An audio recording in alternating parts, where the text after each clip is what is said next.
Hi hello నమస్తే, నేను మీ Pradeep Kiran. Welcome back to being me. Last వీడియోలో నేను నర్సరీకి వెళ్ళింది మీకు చూపించాను కదా. నర్సరీకి వెళ్ళి నేను నాకు కావాల్సిన కొన్ని మొక్కలు తీసుకొచ్చుకుంటున్నా అని చెప్పేసి మీకు చెప్పాను కదా. మరి నేను ఏమేమి మొక్కలు తీసుకొచ్చాను అనేది ఈ వీడియోలో మీతో షేర్ చేసుకోవాలనుకుంటున్నాను. బ్యాంబోలో కొత్త వెరైటీ అండి.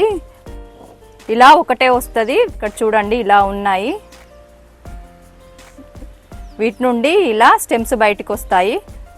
నేను తీసుకొచ్చిన రోజు ఇవి చిన్న చిన్నగా ఉండే 2-3 డేస్లోనే ఎంత పెరిగాయో చూడండి. చాలా బాగుంది, చూడడంతో చాలా బాగా అనిపించింది, తీసుకొచ్చాను. ఇది పెట్టడానికి ఇలా సిరమిక్ పాట్ తీసుకున్నాను. ఇందులో వాటర్ వేసి పెట్టడమే చాలా బాగుంది, చూడడంతో చాలా ముద్దుగా ఉంది. ఆంథోరియం ప్లాంట్, ఇండోర్ ప్లాంట్. నేను గార్డెన్ పెట్టిన స్టార్టింగ్ లో కూడా ఆంథోరియం ప్లాంట్ తీసుకొచ్చాను. చాలా ఇయర్స్ వచ్చింది, ఇప్పుడు మళ్ళీ తీసుకొచ్చాను. బాగుంది కదా. ఇది పీస్ లిలీలో మినీ వెరైటీ అండి, బాగుందని తీసుకొచ్చాను. చామంతులు 5 వెరైటీస్ తీసుకొచ్చానండి. ఇది ఎల్లోలో రిక్కా చామంతి.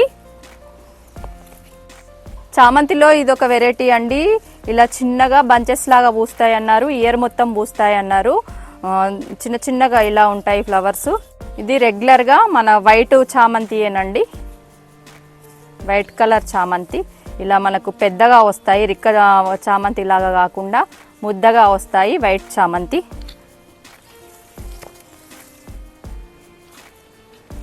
ఇది ముద్ద చామంతి అండి, పర్పుల్ కలర్లో వచ్చింది, బాగా అనిపించింది. ఇది కూడా తీసుకొచ్చాను. ఎల్లో కలర్ చామంతి, ముద్ద చామంతి కూడా తీసుకొచ్చానండి. చామంతిలో 5 రకాలు తీసుకొచ్చాను. చూడండి, రోజ్ ప్లాంట్స్ 4 కలర్స్ తీసుకొచ్చాను. Light pink white mix colour ఇది. ఇది వచ్చేసి ఎల్లో కలర్. ఇది రెడ్ కలర్. ఇది కూడా రెడ్ కలర్లో మినీ వెరైటీ అండి, బఠానీ రోజ్ అంటారు. ఇలా చిన్నగా ఉంటాయి. కీపర్ వస్తుందని చెప్పాడు, చూడాలి. కీపర్ వచ్చి ఇట్లా గుత్తులు గుత్తులు పూస్తుందని చెప్పాడు. ఇదొక కలర్. మందారలో 5 కలర్స్ తీసుకొచ్చానండి. చూడండి, రిక్క మందారం లైట్ పింక్ కలర్ ఎంత బాగుందో. ఇది కూడా రిక్క మందారమే, ఆరెంజ్ కలర్ వస్తుంది. సేమ్ ఇలాగానే కానీ ఆరెంజ్ కలర్ వస్తుంది. ఇది ఇలా లైట్ పింక్లో ముద్ద మందారం. చూడండి ఎంత చిన్నగా పూసిందో. ఇదే సైజు ఉంటాయా, ఇంకా పెరుగుతుందా చూడాలి. ఒకటి రెగ్యులర్గా మనకు రిక్క పింక్ మందారం, అదొకటి తీసుకొచ్చాను. ఇది వచ్చేసి రిక్క మందార పూసి మధ్యలో ముద్దగా బంచ్లాగా వస్తుంది, మీకు వీడియోలో చూపించాను కదా, ఆ వెరైటీ అండి. తమలపాకు మొక్క అండి, మంచిగా కీపర్ వచ్చింది. ఇంకా ఈసారైనా వస్తుందో చూడాలి. తమలపాకు. స్ట్రాబెర్రీ ప్లాంట్స్ 2 తీసుకొచ్చానండి.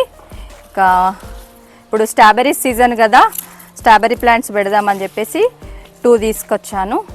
ఇది దొండ అండి, పెన్సిల్ దొండ. నా దగ్గర దేశవాళీ దొండ ఉంది కానీ పెన్సిల్ దొండ పెట్టలేదు ఇంతవరకు. పెన్సిల్ దొండ తీసుకొచ్చాను. టమాటో మొక్కలు 5 తీసుకొచ్చానండి. క్రాప్ స్టేజ్లో ఉన్నాయి, పూత క్రాప్ స్టేజ్లో ఉన్నాయి. ఇలా అయినా మనం పెట్టుకోవచ్చు, బాగానే వస్తాయి. ఇవన్నీ కూడా నేను టబ్బుల్లోకి మార్చుతాను. టమాటో 5 మొక్కలు తీసుకొచ్చానండి. పార్ట్స్ ఈ సైజ్ తీసుకొచ్చానండి. చూడండి, బిగ్ సైజ్ పార్ట్స్ తీసుకొచ్చాను. నా దగ్గర మునగ మొక్క పాటు, అంజీర్ పాటు కోతులు కింద పడేయడం వల్ల డ్యామేజ్ అయ్యాయి. ఆ 2 మొక్కలు కూడా ఈ కుండీల్లోకి రీప్లాంట్ చేస్తాను. 2 పార్ట్స్ ఈ సైజువి తీసుకొచ్చాను, మునగ మొక్కకి అంజీర్ మొక్క కోసం. వర్మీ కంపోస్ట్ 20 kgs బ్యాగ్ తీసుకొచ్చానండి. అన్ని కుండీల్లో వేద్దామని చెప్పేసి. ఇది నీమ్ పౌడర్ అండి, 5 kgs బ్యాగ్ తీసుకొచ్చాను. ఇంకా గార్డెన్లో ఉన్న అన్ని మొక్కలకి వేద్దామని చెప్పేసి వర్మి కంపోస్ట్, నీమ్ పౌడర్. చూసారు కదండి నేను ఏమేమి మొక్కలు తీసుకొచ్చుకున్నానో. ఇవన్నీ కూడా నా దగ్గర ఉన్న పార్ట్స్లో పెడతాను. ఏ మొక్కకి ఏ పార్ట్ సెట్ అవుతుందో చూసి ఇంకా అన్ని కూడా నేను నా దగ్గర ఉన్న పార్ట్స్లో పెట్టుకుంటాను. ఓకేనండి, నేను ఇంకా ఇవన్నీ పెట్టిన తర్వాత మళ్ళీ మీకు వీడియో షేర్ చేస్తాను, మొక్కలు ఏ స్టేజ్లో ఉన్నాయని చెప్పేసి. ఓకేనండి, మరి వీడియో ఇంతటితో క్లోజ్ చేస్తున్నాను. వీడియో నచ్చింది అనుకుంటున్నాను. మీకు కనుక వీడియో నచ్చినట్లయితే లైక్ చేయండి, షేర్ చేయండి. బీయింగ్ మీ ఛానల్ని సబ్స్క్రైబ్ చేసుకోండి. Thank you for watching. Take care. Bye bye.